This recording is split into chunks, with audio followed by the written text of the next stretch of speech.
So, Kerry, we're going to look at strategy and planning as one of the dimensions. And I know we identified three capabilities. There was stakeholder engagement, project planning, and learning transfer strategies.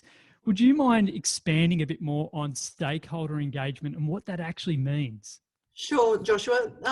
Basically, it means it's facilitating expectations to maintain your relationships with your stakeholders, because as you know, there's usually a few stakeholders, and quite often they're not all on the same page. So it's sort of, making sure that you're clear on what they're expecting of the learning initiative and the whole process. So So those relationships with the stakeholders would be really important. Surely we need to look at how we communicate consistently with them as well.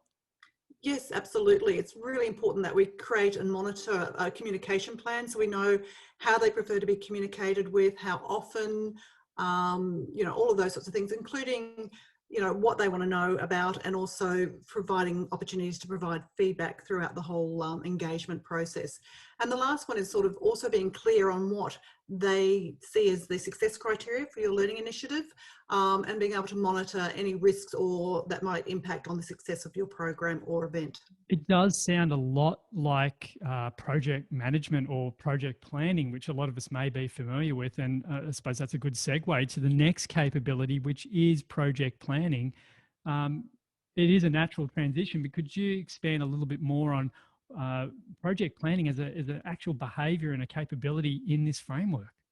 Yeah, project management is really important, and quite often I get asked why project management, because we're not project managers, we're facilitators or learning professionals. But it's really important that we identify that training is no longer standalone. There's sort of, you've got your marketing, you've got your preparing your learners, your delivery, your design, your budgeting, all of those sorts of things. So it's really, what are all the activities that I need to consider to make sure that my L&D initiative is, my learning initiative is successful. So it's sort of, identifying simple project management tools and approaches to make sure that we stay on track. It's about being able to share those plans with our stakeholders so that they are able to monitor the progress and when they need to be able to have some influence or be involved in the learning process. And So that would help with those relationships we were just speaking about as well. They know what's coming up and they know that it's organised. Is that right?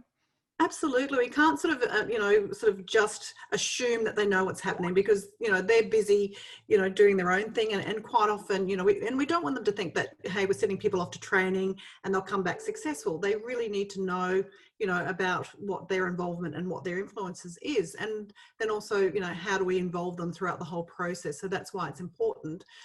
So with a detailed project plan, we can cover all the activities, the milestones, the timelines, resources, logistics, all of those sorts of things, your measurements and your communication.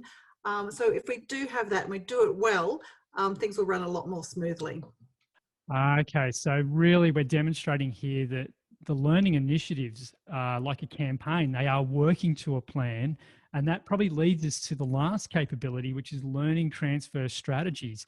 One that over the last 20 or 30 years, I've noticed that there's been a lot of learning programs or training courses, but the strategy to transfer that back to real world transfer and experience has been missed. And I'm guessing that's why this now shows up as one of the three capabilities.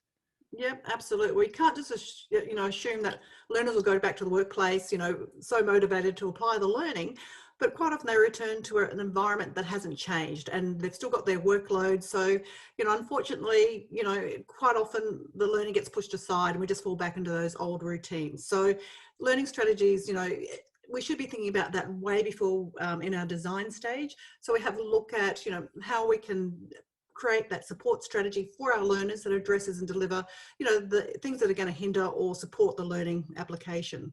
It also, could translate into, your actionable goals. So, realistic goals that they can achieve, and, whether it's projects, whether it's actually in their day-to-day job, what are some things that can realistically fit in and help them apply that learning. So are we trying to seek actual meaning now, not just being sent off to do a training course or professional development? We're actually trying to tie this back to real meaning for the learner and see that translate into their career or their businesses. Did I hear that one correct? Yeah, absolutely. It's got to be able to impact and influence and improve or enhance, their performance in the work role. So that, I mean, that's the whole idea of, is for us to help, give them the skills and the knowledge to apply. And quite often, you go to a program, we give them the skills and the knowledge, but the real learning happens back in the workplace. So how do we make sure that there's opportunities for them to apply that learning, so it embeds the learning and it also continues that learning journey? It's not so, it doesn't finish the day that they walk out, or they finished, watching the virtual learning program or the e-learning program.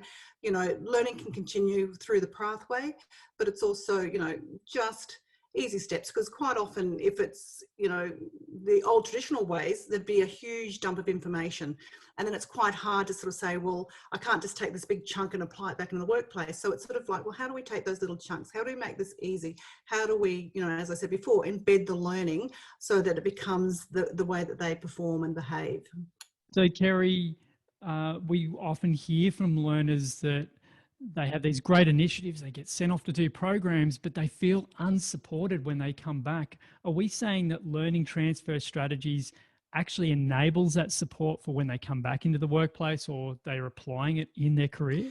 It's about giving them the tips on how they can go back and apply the learning, whether it's sort of communicating with their peers or their managers to look for opportunities, where they can apply it, but also, to understand what they're trying to achieve by applying that learning and how it's going to help, their team as well as their department and themselves to, improve the way that they operate. Because it can be really frustrating. You go along to this program, you're highly motivated, you come back to the workplace and there's no opportunity to apply it. So it's helping them, because we can't rely, as in the perfect world, they'd come back, the manager would sit down with them and, what did you learn? How did you apply? What opportunities would you look for? That may not happen. So for them to take self-direction to make sure that they get opportunities to apply, it's just giving them some tips and how to go about doing that. So it's sort of thinking about, so before preparing them, during the program, giving them some examples that are realistic and relevant, and then sort of some activities afterwards to help them apply the learning. I know you and I and some of our other professionals watching this definitely would be questioning culture in some organisations, and that we need to foster a stronger learning culture there within that organisation. But what I'm hearing is that we are being realistic here and saying that part of this is the learner being equipped to support themselves or to seek that support, but also within the culture, knowing what support they're needing. So look, thank you. I know I just put you on the spot with that one, but to recap, this dimension of strategy and planning has been broken down into 3 capabilities. They are stakeholder engagement, project planning, and learning transfer strategies. Really looking forward to doing a deep dive with the mentors into each of these and seeing how we can build our capability ourselves as learning professionals and also help our learners. Thanks for that, Kerry. Thanks, Joshua.